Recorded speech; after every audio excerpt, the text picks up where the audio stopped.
शिवाय। कावड यात्रा म्हणजे फक्त शिवभक्तांची मिरवणूक नाही, तर ती आपल्या सनातन धर्माच्या आध्यात्मिक परंपरेचं प्रतीक आहे, हिंदुत्वाचं प्रतीक आहे।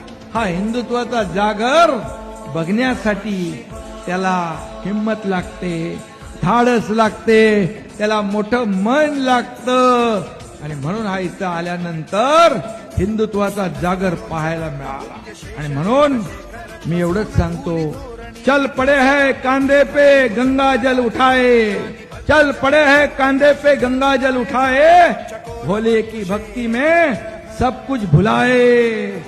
पैदल ही नापे मीलों की दूरी, पैदल ही नापे मीलों की दूरी, हर हर बम बम की गूंज है पूरी।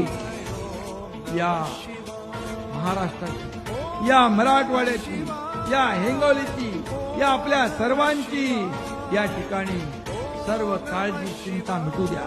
तुमच्या सर्वांच्या जीवनामध्ये चांगले दिवस, सुखाचे, समृद्धीचे, आनंदाचे येऊ द्या, हीच मी महादेवाकडे प्रार्थना करतो, ईश्वराकडे प्रार्थना करतो।